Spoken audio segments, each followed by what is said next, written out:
I keep thinking about Gore Vidal at the christening of my godchild and his godchild. We're joint godfathers of Paul Newman and Joanne Woodward's, one of their children, little Nell, who is now on all the Newman's Own organic pretzel things with her father.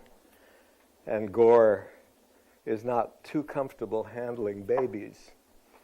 And little Nell was just so benign while they sprinkled water on her forehead. And then they handed her to Gore. And the baby began to shriek. And he was holding it like a hot water bottle that he was being scalded with. And he finally handed the baby back to Joanne and said, "Always a godfather, never a god." And somehow when I hear nominated for, it feels kind of the same way. I was going to ask you about that because, I made a joke when I was introduced, like, well, that guy sounds important. It doesn't sound like me, to me. Are you always surprised by that list of things? It doesn't describe anything like the inside experience. No. And you just, I don't know, it's just not you. Yeah, it's some other person. Yeah. Yeah. Is my mic on? Can you guys hear me? No. My mic is not on. Just come to help. Okay, all right. Before we go on, we will, right here, and,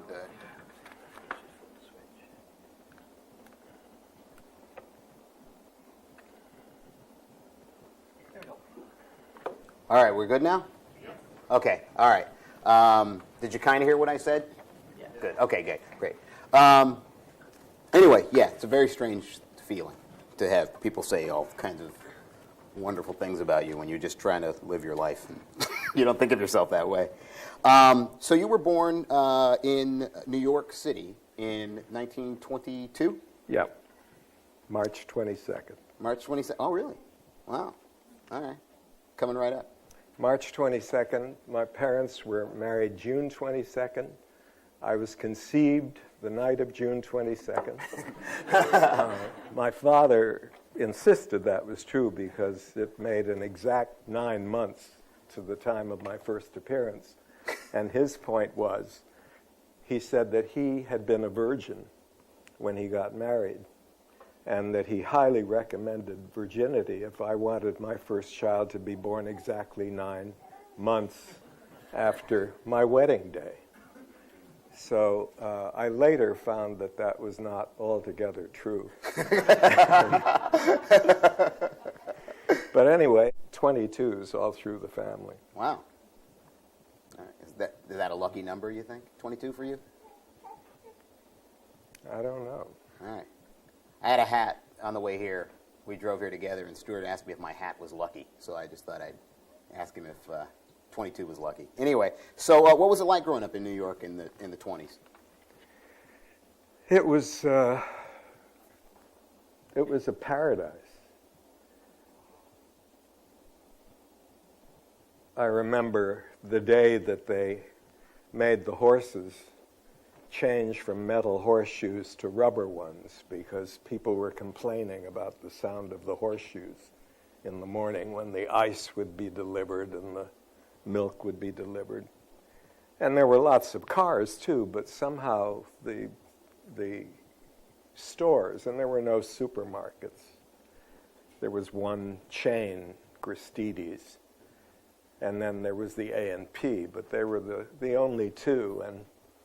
But even those were a little like family stores. But you'd walk into any butcher shop, especially during the holidays, and it was this terrible exhibition which somehow was made festive by holly branches and holly berries of deer carcasses, split deer carcasses with the head still on, and pheasants and rabbits. And and you just, and cattle were being herded through the streets down near the Hudson River in the low 40s and 30s, where there were packing houses, and it wasn't unusual to have to stop a cab for all these cattle to move across the sidewalks. And there were sheep in Central Park. The famous sheep meadow actually had sheep. And there's a restaurant there that's very fancy called the Tavern on the Green, which, when I was growing up, was the sheepfold. It was this wonderful kind of semicircular English barn with a slate roof and a cobblestone yard and a stone fence around it. And I went to school about 3 blocks away from there, and after school, our nanny would pick us up and take us. She had a bag of beet tops and turnips, and we'd go, and first stop would be the sheepfold on the way home, and we'd feed the sheep. And in the morning, they had a shepherd who would take about 100 sheep through Central Park to this big meadow in the middle. And they kept the grass shorn, so it cut down on maintenance all through the park. They had 1 cow, and I loved cows, but I could never get it to come close to me. I was always reaching through, scraping my face on the thing. Never got to touch the cow. And the theater then was extraordinary. The people, every time I see the marquee of a theater that says Gypsy, my mind says Gypsy without Ethel Merman. I can't keep track of who's doing Gypsy anymore, but the great stars that were there and so available are just vanished. You don't see them anymore. Jimmy Durante stopping to tie my sister's shoe one day on the way to school, and a cab pulls up, and Jimmy Durante's in the back seat of the cab, and he rolls down the window and says, "What are you doing? She's tying a shoe in the middle of the street." "I'm going to wait here. I'm not going to move the cab until you get to tie it on where you should on the sidewalk." So I went, "Oh, yes, sir, yes, sir, yes, sir." You never knew who you were going to meet. And one day in Central Park, roller skating with Gilly Frank, a friend of mine, who taught me about condoms. He took me into his father's, mother's bedroom, and he opened the drawer and he showed me what it was, and I was just stunned. And I said, "God, just amazing." He wasn't quite sure what the purpose was, but he had discovered that if you filled them with water and dropped them off the 18th story terrace, that you could really cause hell in the streets.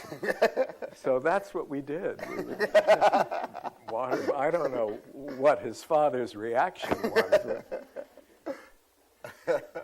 But anyway, New York was it was a lovely place to grow up. And safe. You never felt threatened. A 12-year-old boy, spoiled, who lived near Central Park West, could go really anywhere in the city and you didn't know to be afraid. And yet there were areas that were scary. Mm-hmm. Down on Hell's Kitchen, they called it, which was really scary. And it wasn't quite where Gangs of New York took place, but there was that atmosphere here and there in the city where rich kids didn't go, and dead-end kids did. I was telling, how many of you know about the dead-end kids? Not too many. They were 5 or 6 boys who were tremendously popular. They had begun as actors on the stage in New York in a play called Dead End by Sidney Kingsley. And it was one of the most remarkable experiences to walk into that theater with the curtain already up It was the first time I'd ever seen that. And from the footlights back, vanishing in perspective, was this extraordinary New York street, a tenement street, partly cobblestone, partly asphalt, with an apartment house downstage right in perfect detail, and receding in perspective the rest of the buildings on that street, and the street took a turn. And then in front, where the orchestra usually sat, right at the edge of the stage, were the pilings of a river pier. And the play opened with these 5 kids appearing out of nowhere up at the top of the street in their bathing trunks and racing down that street and hurling themselves into the orchestra pit, and water coming, and then they climb the ladder and come out soaking wet. And nobody had ever seen that kind of literal reality on the stage in terms of stage craft. And it was astounding. And a few doors away was our town that was just opening for the first time. And there again, the curtain was up. It was interesting, these 2 theaters, and nothing on the stage except the brick back wall and 2 ladders and a couple of set pieces, and the actors creating all the objects through their pantomime, creating everything. And it was as rich as what we saw at Dead End. But those kids went on and they did the movie of Dead End, and they became known as the Dead End Kids, and then they began making a series of movies with these boys. And I was telling Brian that one of the things we used to do to amuse ourselves, at the school I went to, it was the girls who set the social standard. And they decided who came to the parties. And I was fortunate enough I wasn't an athlete. I wanted to be an athlete my whole life. I was an artist, but somehow I was able to get into both sets. And one of the things we would do at parties was have scavenger hunts, where you'd be given a list of things to bring back. And the first one to bring all these objects back was won the prize, and they'd team us, boy, girl, and usually the hostess's mother did that, or the boys would stick together on one side and the girls would stick together. And so I had this partner whose name was Elaine Capel, and we would go off as a team with our list of things to bring back. And on the list one day, our list, and it came in a sealed envelope, and you weren't supposed to open it till you were 5 minutes away. And number 1 on my list was a Dead End Kid. I had to bring back a Dead End Kid, or I couldn't possibly win. But in those days, you could do that. Here's a 16-year-old boy going backstage at the Belasco Theater in New York and saying, "I'd like to meet a Dead End Kid," and giving the stage doorman a nickel and being taken back, and then meeting the Dead End Kid, Hunt's Hall, and saying, "I'm on a scavenger hunt. Can I bring you home?" "Yeah, sure." And I did the same thing with a Rockette. Went to Radio City Music Hall. I had a Rockette on my list. So it was a different kind of New York. I don't think you could do that now. Was theater big in your family? Your mom was an actress, right? My mom was, yes. I was born into a theater family. It was curious. My grandparents and my uncle, a lot of the family, were peasant people from Hungary, from the mountains in Hungary. Oh, wait, you got a great story about your grandmother. Yeah? About the house and the goulash and the... Oh, yeah. Yeah, that's a great story. You should tell that story. My grandma, Kaufman. But they were immigrants, and they came to this country in the 1880s. And first one would come and settle somewhere and then send money to bring another one. And these people all tended to settle in Chicago. And my grandma, my to-be grandma, took in laundry to supplement her husband's income. And she saved every penny of it. And she had a very firm conviction that Chicago wasn't really America. She wanted the America with the covered wagons and where you would settle and you would build a mud hut. And she talked him into it. So she took her laundry money and they went north to the Dakota Territories, these Hungarian Jewish immigrants. And they staked out a claim about 50 miles south of the Canadian border in a town called Starkweather, which was near a town called Can Do, which was really the spirit of that time. And she and her husband and her brother-in-law built a sod house. And that's where she had most of her children. And when she was 47, some of the kids were killed in prairie fires. One of them ate fox poison. She killed one of her children in a nightmare in which she was trying to save it from a fire. And she thought she was still in Chicago, and she threw it out of the window for the firemen to catch in the net. But in actuality, she had thrown the baby across the floor of the sod house. And there's a little Jewish cemetery on a knoll that has never been touched. The man who inherited the farm and passed it on, and this is about the 5th generation of an old man whom I met there. And he had kept that. He said, this is the only piece of pristine prairie left.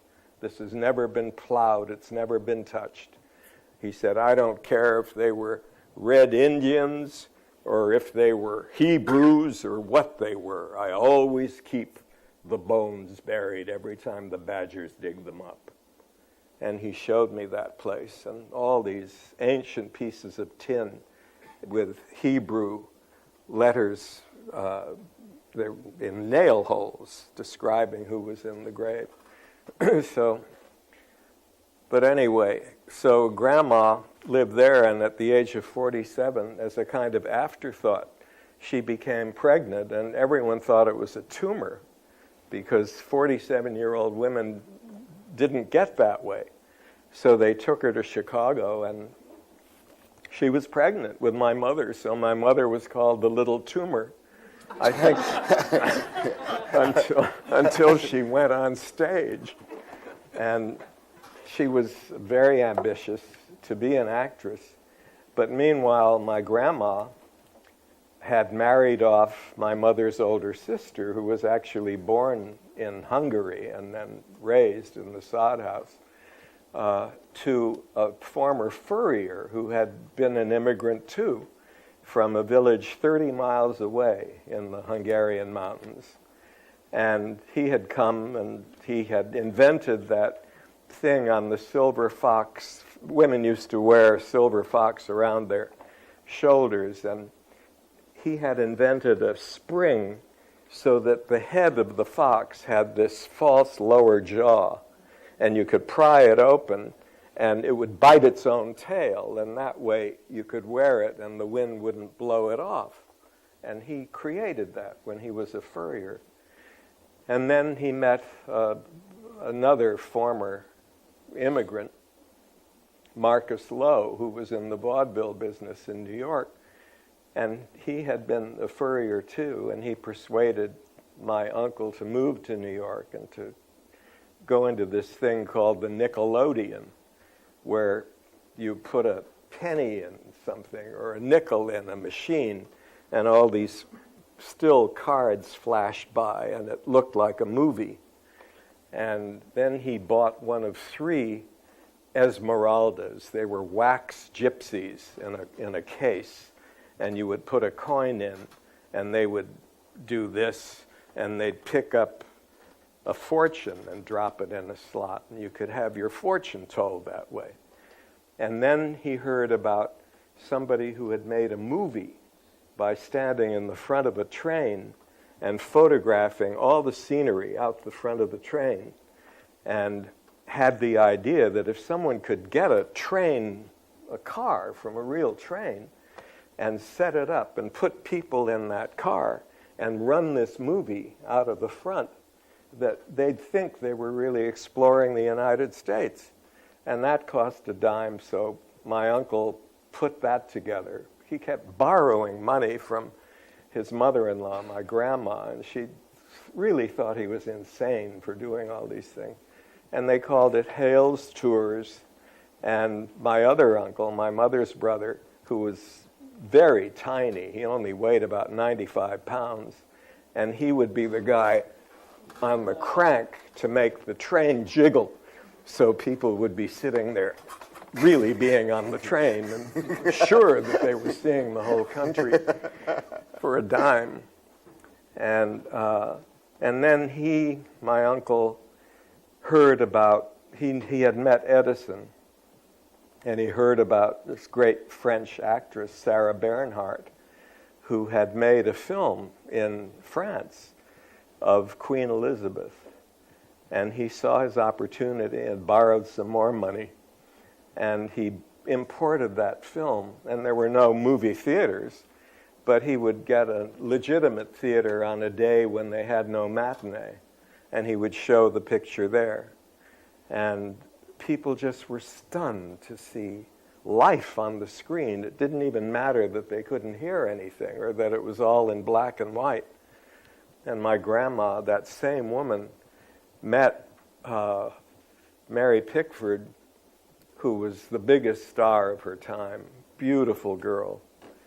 And she was my uncle's discovery. My uncle's name was Adolf Zucker, and he ultimately created Paramount Pictures and was chairman of the board until he died at 104. And one day I said to him, Uncle Adolf, did you ever meet Sarah Bernhardt?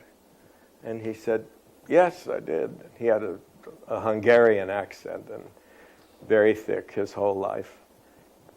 I said, well, what was it like? He said, well, she was very beautiful. I said, well, what did you talk about? He said, we didn't really have a conversation. I said, well, what happened? He said, I walked into the dressing room and she was sitting against a lot of pillows, and her maid said, this is Mr. Zucker, this is Madame Bernhardt.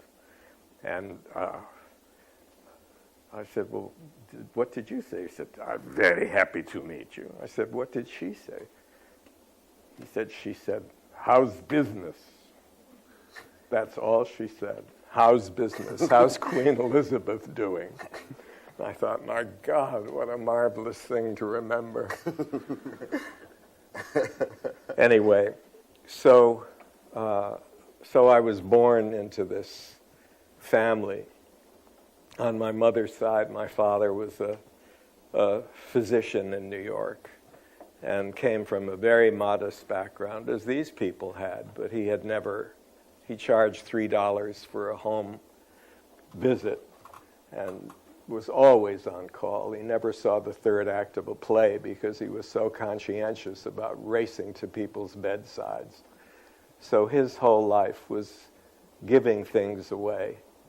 And my mom was stretched because the other part of her family had become very jazzy and very rich, and those two things were pulling each other apart in my family, and my whole sense of values was formed out of that conflict, the fear of money in a way, and seeing what money did to some people, because some of the people who gathered around them were such sycophants, and you could sort of tell how successful someone was by how many Christmas presents arrived each year for their children from people they hardly even knew as people vied for the attention of these people. You still see it with movie stars who try to push their way through the piles of presents that arrive at Christmas and hardly knowing the people who sent them. But all this materialism pulling. So I had a kind of aversion to it and a mistrust of it. and terrible discomfort about it. And I think that has affected my career, because I wanted it, but I was afraid of it.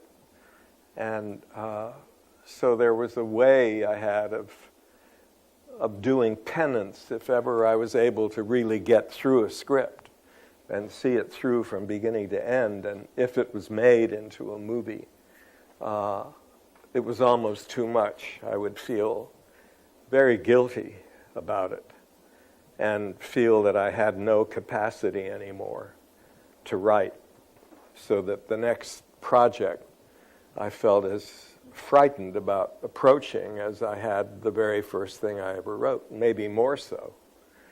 So there would be periods when I wouldn't be able to finish a script, or I'd find some way not to be employed and to do penance in a way for what had happened.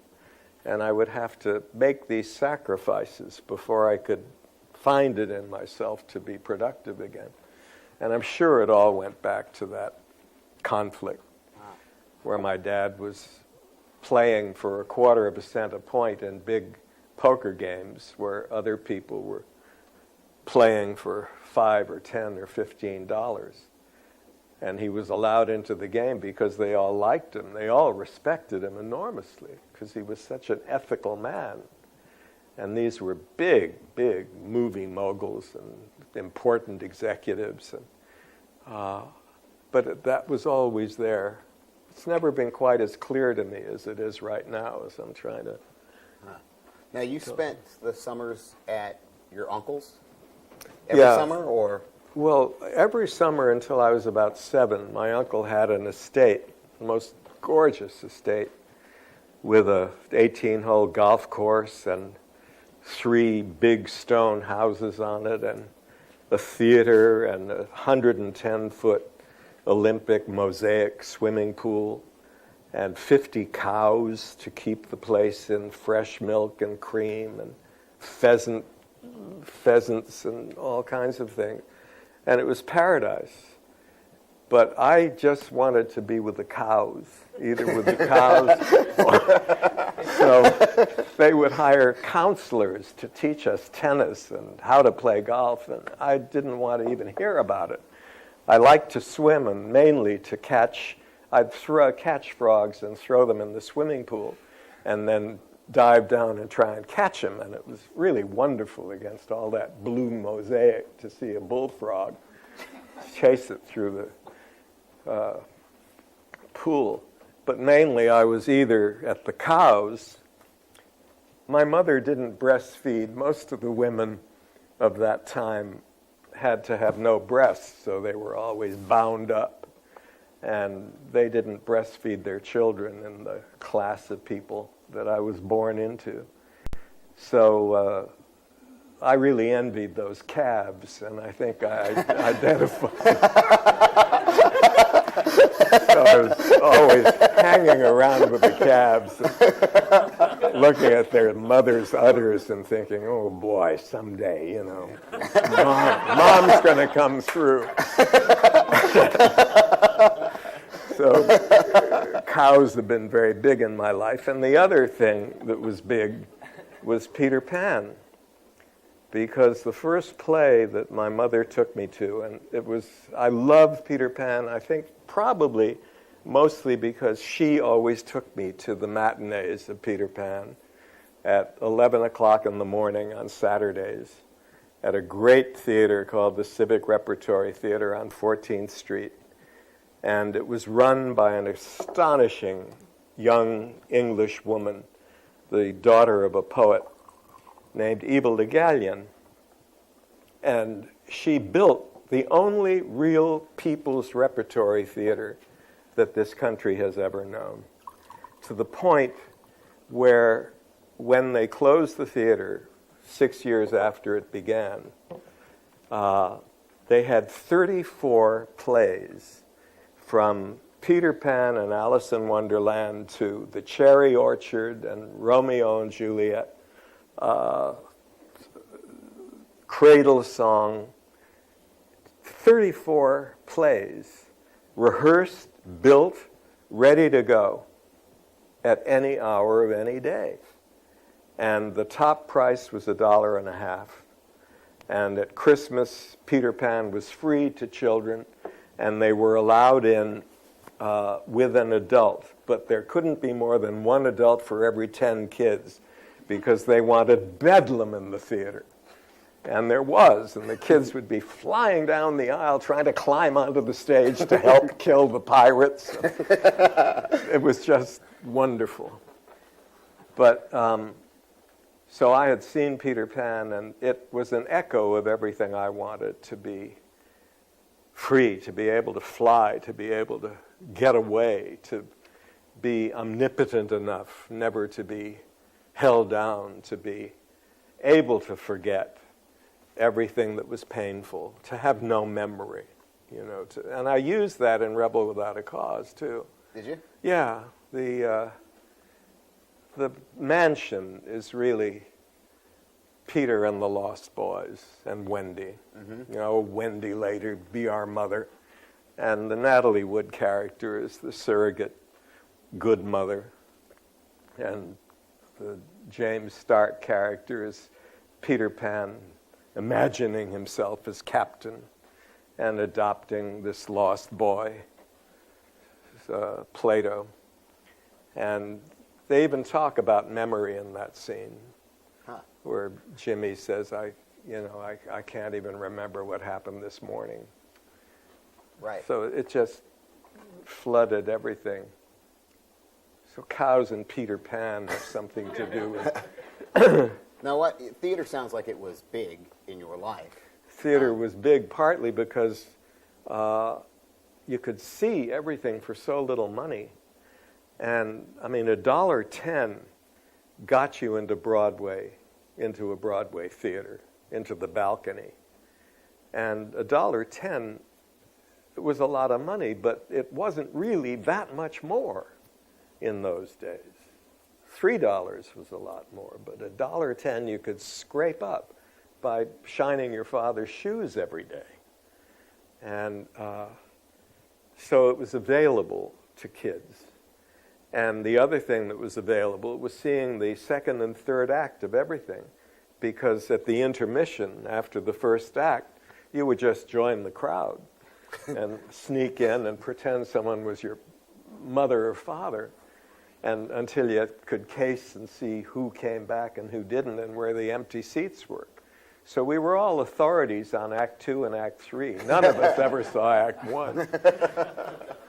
So why did you choose movies instead of theater? Well, I did choose theater. First I chose painting. I was going to be a painter. And I went to the University of Iowa for that reason, because they had a great art teacher named Grant Wood, who's a marvelous painter of the 30s. But he was on sabbatical by the time I got out to Iowa City. And those were the days when, for a Jewish kid from New York, even one whose grandma had made strudel every Friday night in her sod house, and the Sioux Indians who came across the border from Canada would get a whiff of her baking, and the house would shake, and she'd be scared to death. But gradually she got used to it, and the Indians would come and water their horses. She had a slough that always had water in it, and they'd water their horses, and having had 10 kids, she was a great midwife. So if there was any trouble, if one of the Indian women was having trouble with childbirth, they would come to Grandma, and she would help them with the birth. But she always observed the Friday night Shabbat, Sabbath. And so she baked all day Friday until sundown, and they'd come then because they smelled the strudel. So she'd bless the candles and everything, and then serve strudel to all her Indian guests. And where was I? The original question is why film and not theater? Why film and not theater? So anyway, I became an artist. And then I switched my major to theater at the University of Iowa. I had won a scholarship in New York when I was 19 to a wonderful theater school on Long Island.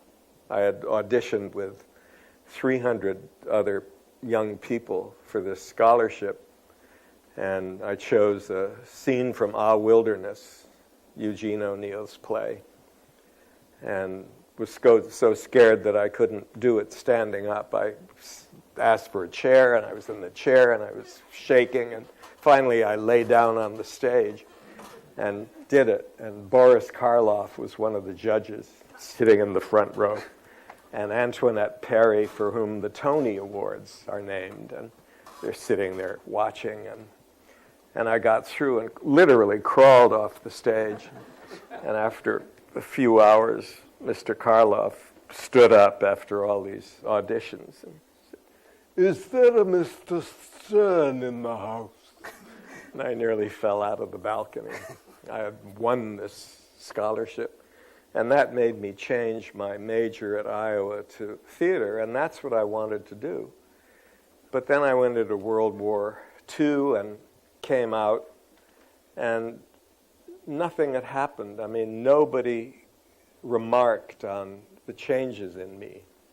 I had been through combat. I'd been missing in action. I was in the Battle of the Bulge, and I had been with people I never would have been with had I stayed with the people I went to school with and went to the university with. Now, did you have you had frostbite, right? You got hospitalized. I had something called trench foot because it was the coldest winter on record in Germany, and we were in a defensive position in trenches that were constantly freezing. So our feet would lose feeling, sensation, and gradually the circulation would be cut off and the feet would turn black. And they were doing a lot of field amputations on feet and on fingers particularly. So I was one of those, and I lied my way out of it. I told the medic who put me on the stretcher that my father was the undersecretary of medicine in New York State, and if they ever wanted to work again when they got home from the war, they better watch it. I don't know how, because I never tell a lie. But I got through. But Uncle Adolph had always sort of implied that when I was ready that I could work at Paramount. And so after the Army, I went to see him, and it wasn't that easy. He said, "Well, I'm not head of the studio, and you have to meet this one and that one." And so I met the person who was head of the studio, and he said, "Well, I hear great things about you. I hear you're a writer." And I said, "I'd like to show you a play that I've written." He said, "Well, I don't read, so I wouldn't know what I was looking at. You're not in a play now, so I can't see you, so why don't you get a little experience and then come and see me?" So I never worked at Paramount except accidentally sometime later. But so then I began looking for jobs in the theater, and I was cast in a few things. In fact, I was cast as understudy to the Mock Turtle in Alice in Wonderland by Eva Le Gallienne, my first Peter Pan. But they didn't get the money that year, so that didn't work. And I auditioned for Hamlet with the greatest Hamlet of that particular time. It was named Maurice Evans. And he had a way of singing. "And pity like a naked newborn babe, striding the blast," and he spat a lot, "shall blow the horrid deed in every eye, and tears shall drown the wind." So I used to do imitations of him. And then I went to audition for Hamlet for his company. And you'd go out on a bare stage and there'd be one naked bulb and just black in the house, and you wouldn't know if anyone was there at all. And usually it was the assistant and the casting person. So I did what I just did for you. And suddenly out of the back of the house, somebody starts down the aisle saying, "That was Mom!" And it was Maurice Evans himself. So he cast me to be Horatio, and then they didn't get the money that year either. So I found myself going out to California and was on the verge of getting a job in the packing department at Shenley's Whiskey when the writer-director whose play I had been in New York, finally got one, called me up and said, "Well, how's it going out here, kid?" And I said, "I'm about to work in a packing department at a liquor company." And he said, "Well, what about the family? Haven't they, what's wrong with them?" I said, "I don't know, but nothing's happened with the family." So he said, "Well, I just was signed to be writer-director at a little studio called Eagle Lion that's just opening up under Bryony Foy. Have you ever heard of the Seven Little Foys?" Yeah.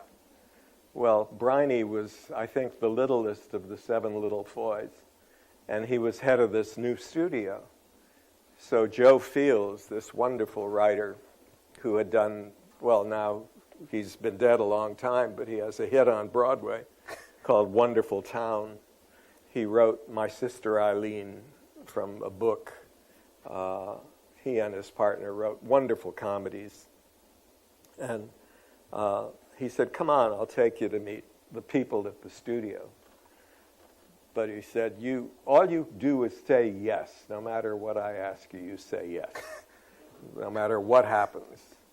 So he took me in to see the head of the studio, the littlest of the Foys. And he said, "Well, kid, how old are you?" I said, "I'm 23. He said, "Boy, you've done a lot for 23. "Yes." Said, "You directed the road company of Junior Miss, and you directed the road company of My Sister Eileen?" "Yes." "Well, how does $100 a week sound to you?"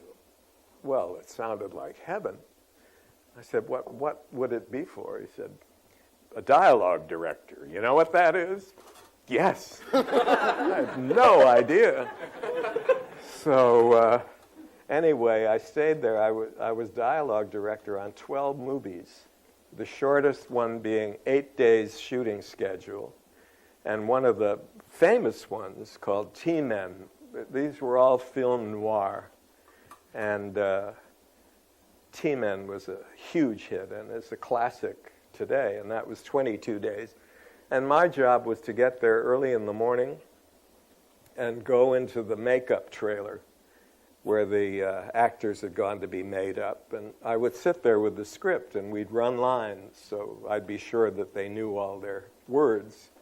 And sometimes the words were so bad, they'd had to do gymnastics with their lips to get them out. And so I would give them alternate lines. And that's really how I began, even though I had written a play at college. But I suddenly found that everything that I had learned about acting and everything that I had learned by saying great words as an actor came to be very useful. So I started writing dialogue for these actors, for people like Turhan Bey, whom I'm sure none of you know, but he was very popular, born in Vienna. He was very Oriental. He was always Sinbad. He was always very exotic. And he could do something with his tongue that I had never seen before. He had a very long tongue. He could touch the bottom of his chin with it, almost like a cow. I mean, I envied cows because they could clean their nostrils. But Turhan was able to slide this tongue out. It came out like something, and in the Harrison Ford movie, something that would chase you down a tunnel. And then he could turn it into a three-corner hat. It was a perfect three-corner hat without hands. Look, Ma, no hands. So I would take tongue lessons from Turhan while I rehearsed him on his lines, and met all these amazing people, and began to write a little bit. And I would go to school at night at the Actors Lab. They had a wonderful theater in Hollywood that was run by the old actors from the group theater in New York, who were the originals. They were the people who had worked with Strasberg when he was an actor, and with Harold Clurman and Sanford Meisner, and all the great, great actors and directors who became so important after the group theater and became the mentors and teachers of everybody we see today. Dustin Hoffman, Paul Newman, Brando, Jimmy Dean, Meryl Streep, Sally Field, all of them came right out of that experience, the 1930 to 40 group theater in New York, which in turn came out of the visit of the Moscow Art Theater to New York in 1923, and the advent of Stanislavski and the method and all these modern acting techniques that so profoundly affected writing as well. So I went to that school at night, and then I'd be a dialogue director during the day. But all these people were left-wing people, and a lot of them were communists. And communism in that time, I think anybody with a brain was very left-wing. And I was marching against Franco when I was a school kid of 15. Our whole school marched against Franco. But during this time of the House committees on this and that, that would have been called being prematurely anti-fascist. So the Actors Lab was burned down one night. Nobody still knows how it happened. But it was burned down, and many people think that one of the reasons was scandal appeared in the gossip column of one of the main Los Angeles newspapers, written by one of the two columnists, Hedda Hopper, whose son, in fact, played Judy's father in Rebel Without a Cause, William Hopper. And she was a very, very right-wing woman who was not silent about her politics, and she was scandalized because the Actors Lab always had a big party in the parking lot next to it for all their subscribers, many of whom were African American. And they would have a big party in the bazaar, and you could buy cookies, and they had square dancing. And this woman was scandalized by the sight of white and African American people dancing together. And not too long after that, and I can't attach it to it, but the whole Actors Lab burned down, and that was the end of it. Wow.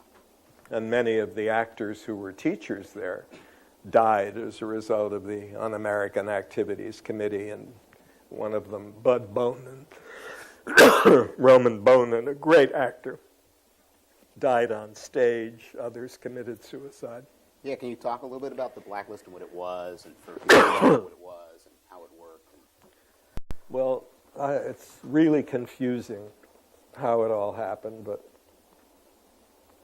a lot of writers, a lot of creative people were what creative people are supposed to be. They were rebels. They were against the establishment. They had their eye on some ideal that they thought was being born in the Soviet Union, where there would be equality, real equality, no race barrier. Paul Robeson, who was our great, great baritone, and an African-American man, and whose son played Peter Pan at my high school after I graduated, and I was his flying effect. I had to boost Paul Robeson Jr. through the window in the nursery scene. But suddenly they became suspect, and House Un-American Activities Committee was formed. Anything that reeked of being pinko, being left of center, was suspect, and the heads of the studios were very vulnerable to that because the church was very strong, and if the church didn't want a film scene, they would put pickets around the theater, or it would be condemned. The American Legion was very strong, and if anything reeked of un-American activities, un-American anything, they would do all they could to silence it. And the studios were very vulnerable to that. So a lot of the studio chiefs cooperated with these committees, and a lot of the actors did too, and most didn't. But people's careers were eliminated. A lot of people who were working today suffered desperately during that time, including Martin Ritt, who directed HUD and Norma Ray. Sounder. Just a superb director, but he couldn't get a job for years. Waldo Salt, great writer, Coming Home, Midnight Cowboy, on and on and on, punished for their political beliefs. Elia Kazan, who was honored for his Lifetime Achievement Award by the Academy and created almost a riot with that. It was so polarized. The people who hated Kazan, number one, for being left-wing and a one-time communist on one side, number two on the other side, for having given names to the committee who was willing to give them names of communists that he knew or people whom he suspected of being communist. And the fact that all those people had been named before by other people didn't hold any weight with the people who hated Kazan. But you could see it in the theater, the people who stood up to applaud him, the people who refused to applaud at all. Yeah. And the embarrassment that Scorsese was feeling, and I think it was De Niro who was with him, presenting Kazan, and they didn't know even how to stand on the stage because they were so torn. So, and it still goes on, and I think there's probably a revival of it happening now with the Patriot Act and so on, where people have to be careful what they say. How did you escape that? Well, I didn't altogether. I didn't escape it from my family. I had a call from my uncle suggesting that I leave the Actors Lab because it was suspected of being a hotbed of communism. And I said, well, I'm not going to leave it. I'm learning a lot about what I need to know there. And also, my tuition is being paid by the United States government. It was on the GI Bill of Rights. And I said, I think I would defer to them. If they're willing to pay my tuition, I think it's okay for me to be there without insulting the family. He said, well, you better change your name. I said, I'm not going to change my name. You didn't change yours. And so I stayed. But that was the worst that ever happened to me. I'm not proud that it's the worst that ever happened to me. But well, I mean, you wrote a movie called The Ugly American. Yeah. And that film, there's a speech a character has in there about the United States, accurate and very critical of the United States. And when did you write that movie? 1956. And were you worried? 1959. Okay. 60. Were you worried writing that film? No. I was worried we couldn't get the movie made. But no. Brando and George England, who was his best friend and head of his company, his independent company, and I wanted to do a story about the United Nations, about the non-governmental agencies, World Health and Food and Agriculture, and what the work was that was being done in the fields of underdeveloped countries. So we went to Southeast Asia and did research there for about 2 or 3 months one winter, living in the villages and being with all these volunteers everywhere and seeing the miracles that happened, and at the same time observing the feckless ignorance of our country in its activities overseas, that everything had to be American. There was no good. It had to be the way we did it or it wasn't any good. And the ignorance they had about local people and the lack of curiosity that left them ignorant.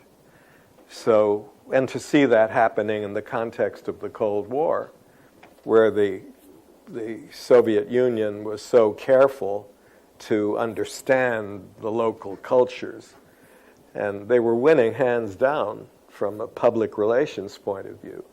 And we just kept complicating it by not getting to know the local people, not learning about their customs, insulting them unwittingly, never intentionally, because we're very good-hearted people, but just creating this terrible, terrible situation for ourselves that we could see happening.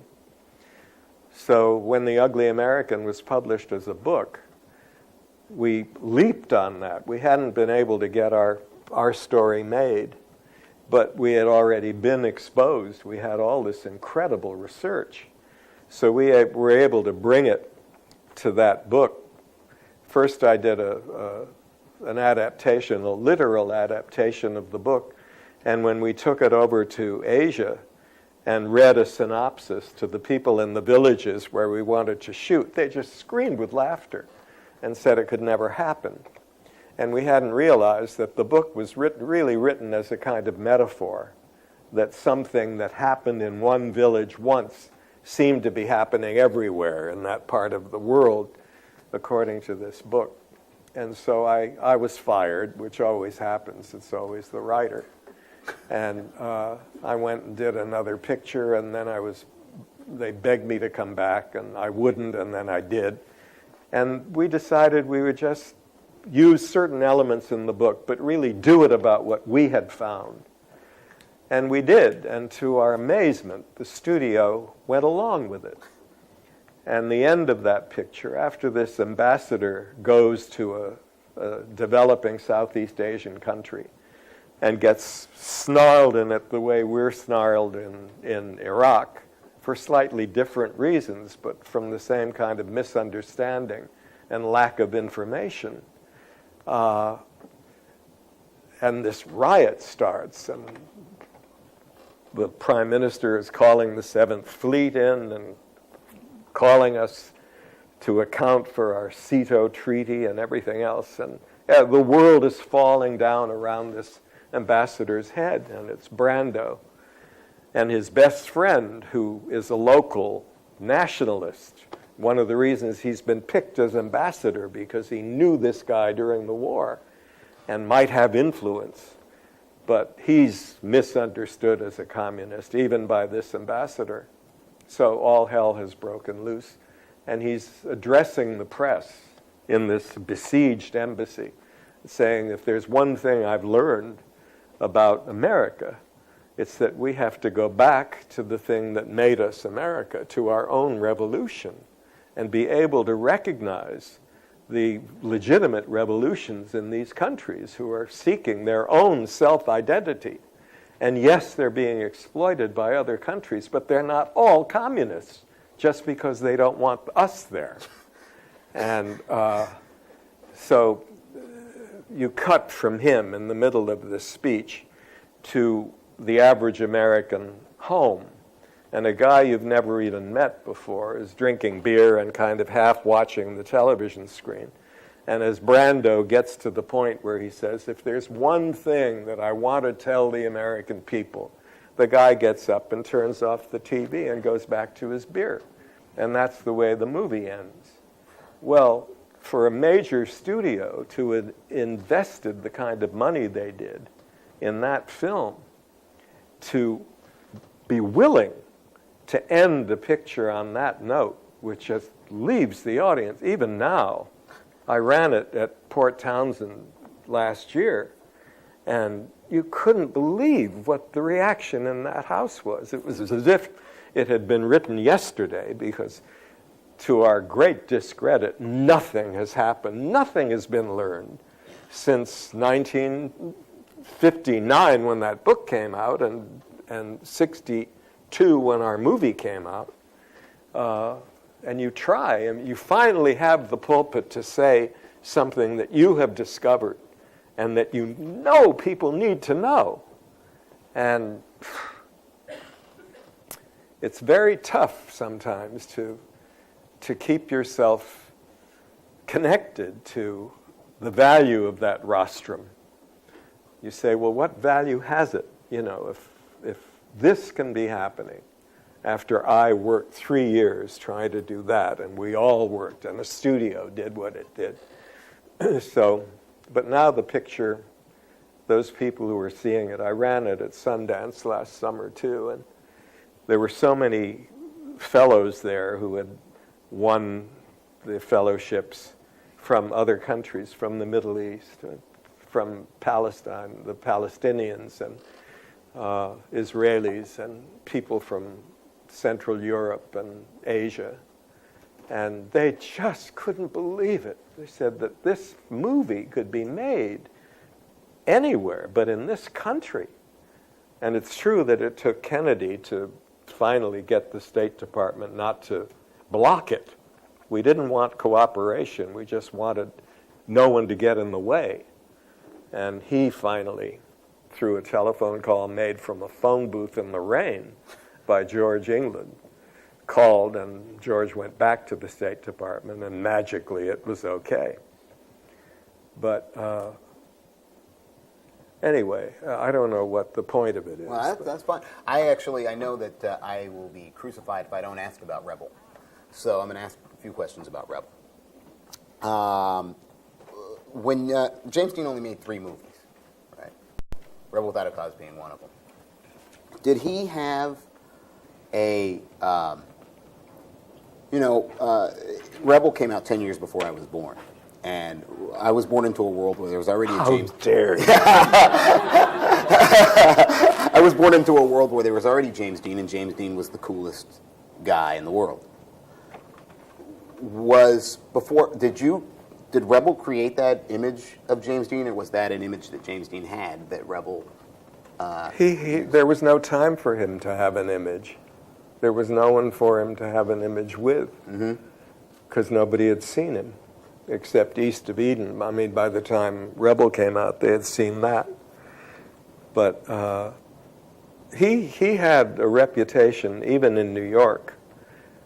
I was, after I was fired another time from MGM, and I went back to New York, and I was working at $42 a week, doing filing at a club called the New Dramatist Committee, which helped new playwrights, and they would do rehearsed readings of the playwrights' plays. And I went from filing to directing some of those readings, where the greatest actors who were members of Equity, you could call anybody and they'd come in and rehearse for a week if they weren't in a play, and free. And I had Gene Stapleton, I had all kinds of people. And somebody said, you ought to get James Dean, and I'd never heard of him. And they said, well, he was in See the Jaguar, a couple of very, very short-lived plays. The Immoralist, he was in for about 2 weeks, and then he quit that. And he had the reputation for being gnarly and difficult, scratchy. But that's all I knew about him until I met him before Rebel. thank goodness, because he was he and Lenny Rosenman, who was the composer for East of Eden, talked to Nick Ray about me. And as a result, Nick saw the first movie that I had written and decided that he would hire me. They had I don't know how many writers over the years on that project, but they'd never been able to get a script that they wanted to shoot. And the time was very short because Jimmy had a window when he could make this before Warner's was going to use him in something else, and or lend him out. So it was very high pressure, but I really didn't know anything about him until I first met him. And then it was watchfulness at first sight, but also, I think, love. I think we got to connect very, very fast, and connect in more ways than one. He connected with my fist the night before Rebel was supposed to go into rehearsal. We were horsing around, and I never hit anybody. I don't know how. And he had his glasses on, and my fist went right through his eyeglass, and I was picking glass off his cheek and out of his eyelashes. And it was his only pair, and he couldn't read without them, and he had to read the next day, and oh my God. But they got the thing replaced overnight, as Hollywood can. What was his gift, you think, as an actor?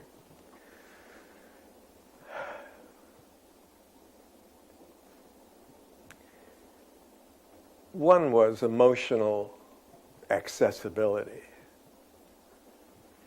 He had direct access to himself. And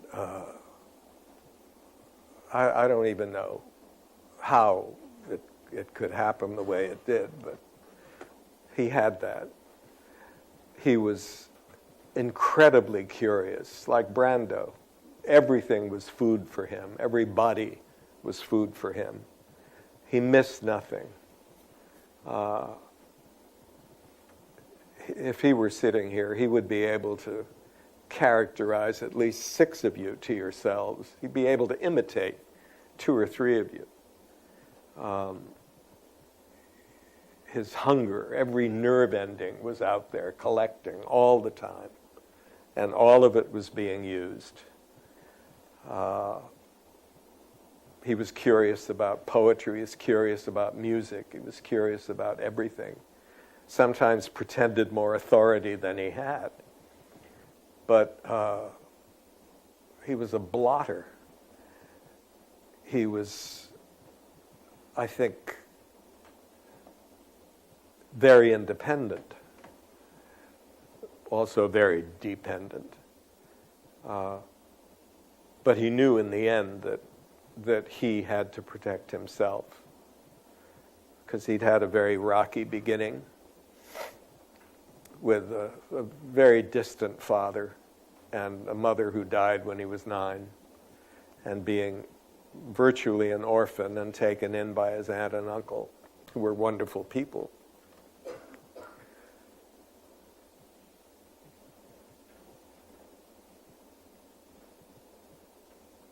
But he was political too. He was canny. He was a survivor. He knew how to use people. He knew how to seduce people. Suck them into his orbit and maintain a kind of power by going cold or disappearing, so that people would be left in the middle of a word or an emotional commitment, and he'd be out of their hands as quickly as he'd come into them.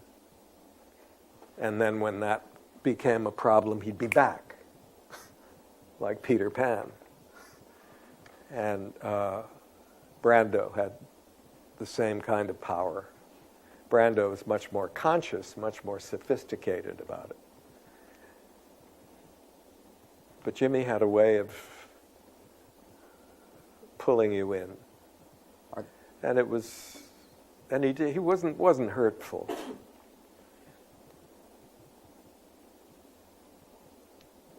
And he would confide, but he knew his effect.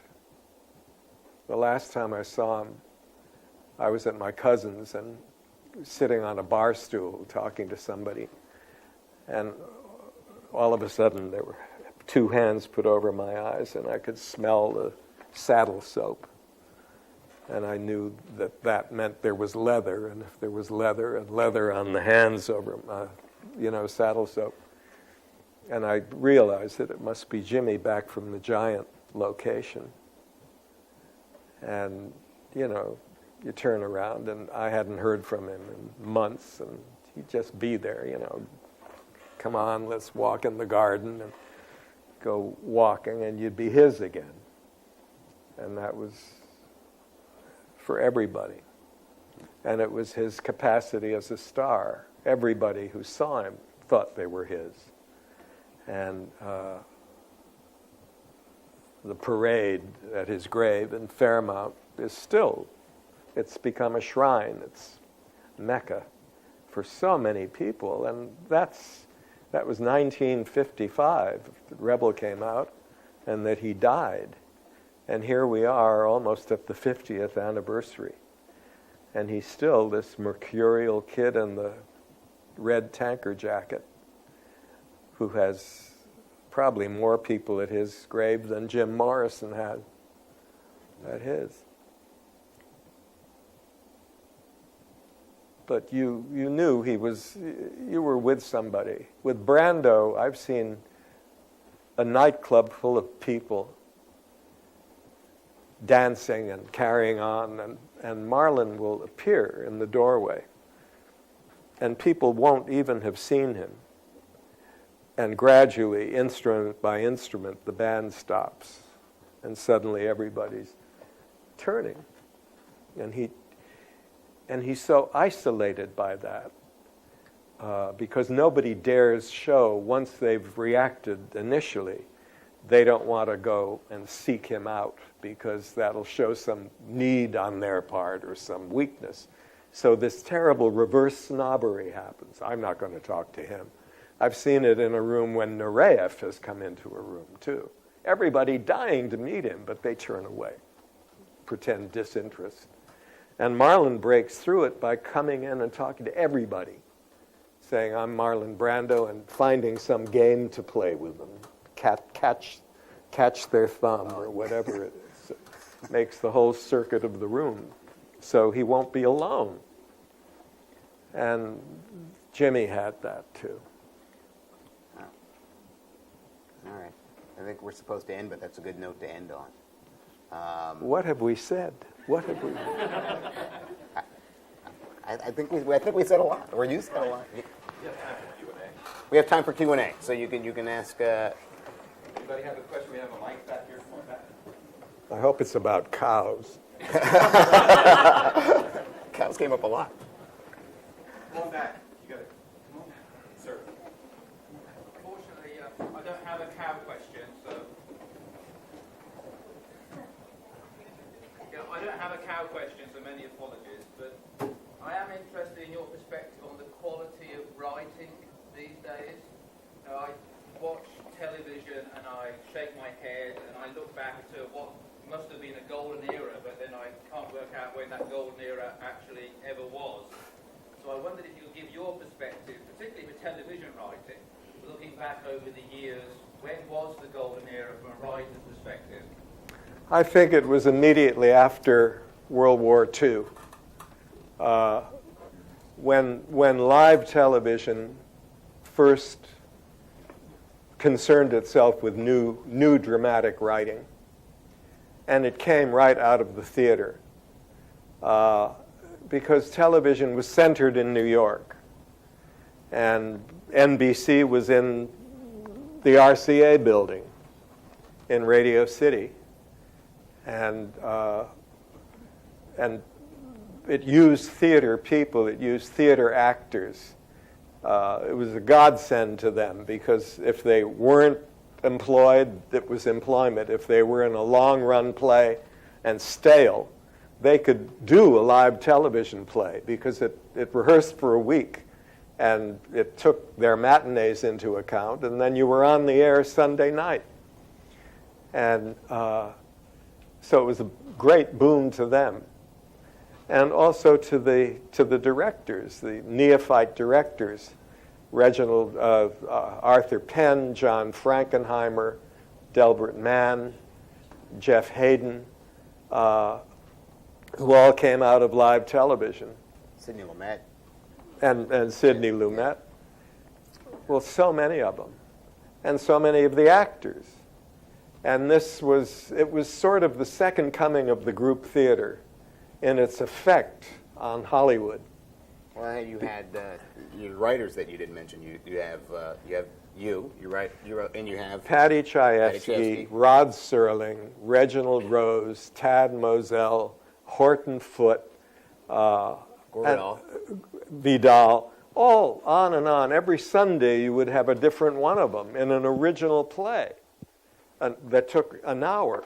And many of these were then expanded into Broadway plays or movies.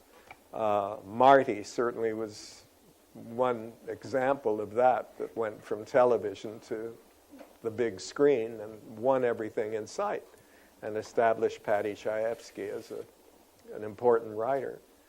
But they were people who had come out of first-hand living. They were veterans of the war. They came out of the streets of New York. They came out of a very yeasty, conflictual environment where they didn't have to imitate each other's voices because there were the real voices there that they were close to. Scorsese is a modern example of that. He's every dish of spaghetti he ever came near.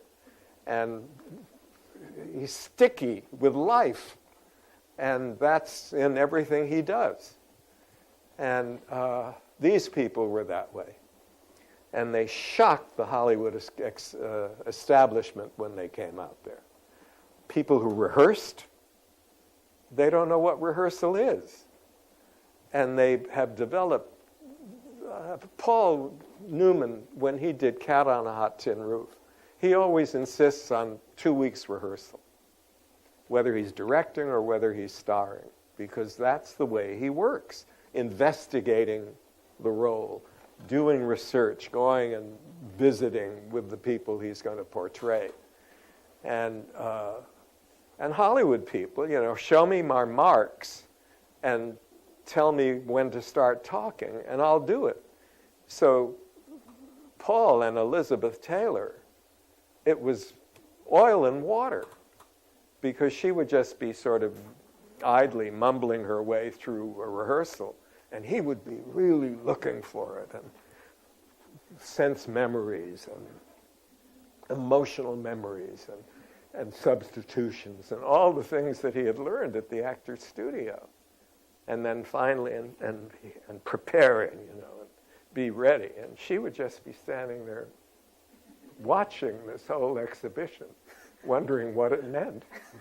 And Dick Brooks would say, okay, action. And she would be there, full out, without anything. And the same with all those actors.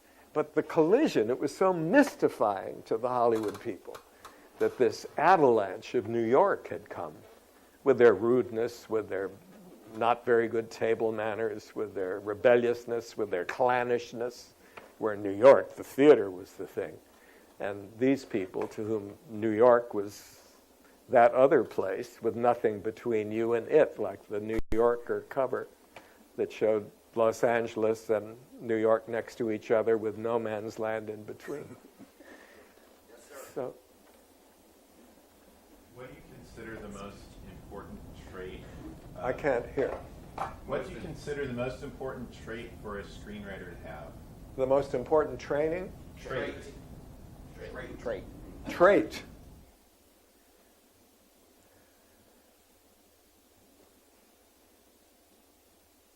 Courage. the courage to be awful, the courage to see daily the evidence of your inefficiency, the courage to trust that if you can get out of your own way, there's a song in you that you can only inhibit that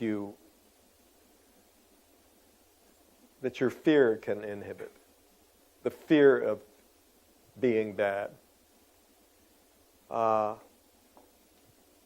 think the conscious attempt to be bad can be very helpful. To sit down to write the worst scene you've ever written. And then you have permission to be really just awful. And you know you can throw it away. But if you're in the process, then you've forgotten yourself. I think that's the biggest thing. How do we forget ourselves? And that usually has to do with paying attention to something else. You can't say, I'm going to forget myself, I'm going to forget, because you're remembering it with every word. But to be like an actor, a good actor, who's able really to be with the other person and to adjust to that, to take it from the other person, then you begin to have truthfulness in acting. And I think that for a dramatist, you kind of have to do that as you're writing. You have to become one person responding in your inner eye to the person sitting across from you at that table and noticing everything about them, even if they're phantoms that you're making up as you go along. But letting all those ideas, those little ideas, those little details, and curiosity, constantly assembling, like Brando and Dean did in their lives, that everything is there for you to take and to remember, and not to trust memory. Just to write it down. So I would say that, courage and curiosity, and the willingness to be awful. Last question here, Joe. As a beginning screenwriter, what medium do you think would be the most, the best way to express yourself and to learn how to be a screenwriter, be a poetry or short story writing, playwriting, for eventually to become a screenwriter for film? I think that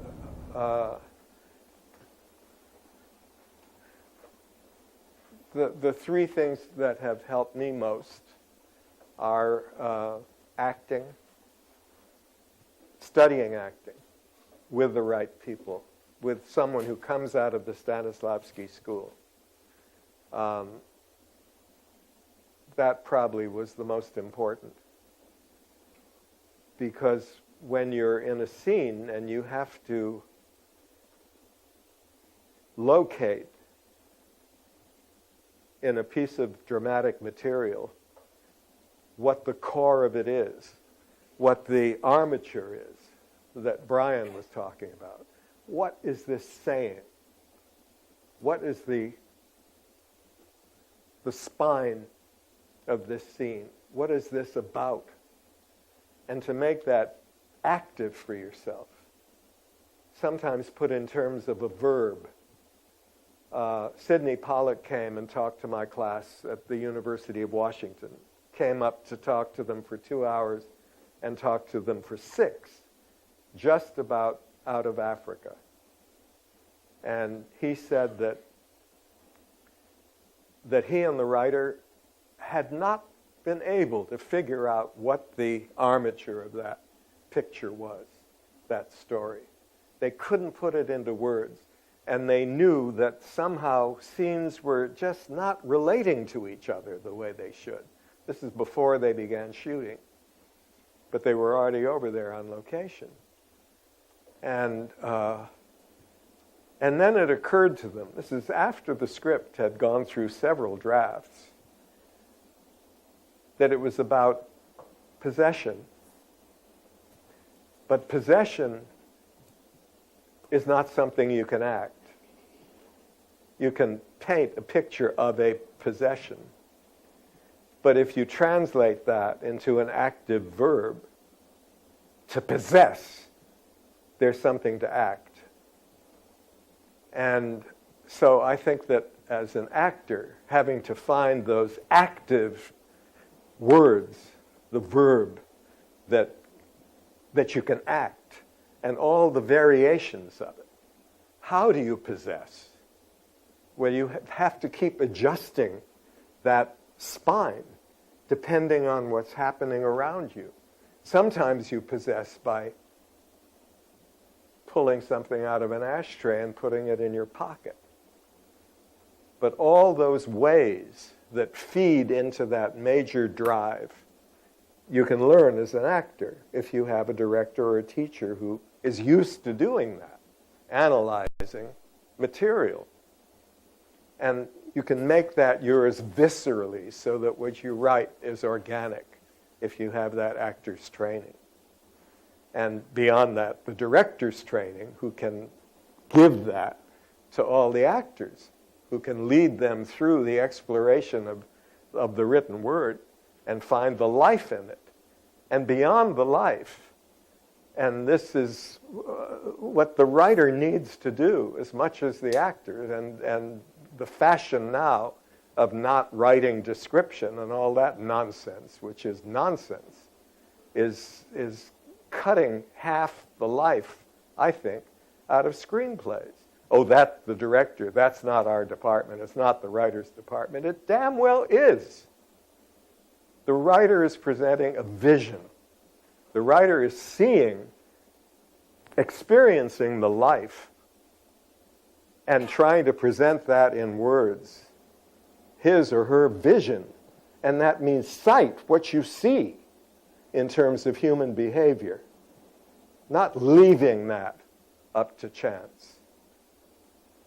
And if the director has any curiosity, they will thirst for that. I've talked to actor after actor about what they want to see in a script. They want everything. Everything the writer can give them, they want to help them. They may change it, but they want it. They want all they can get. And so I think that's just an absolute miscalculation on the part of a lot of screenwriting teachers to say, don't do that, we don't want too much black on the page.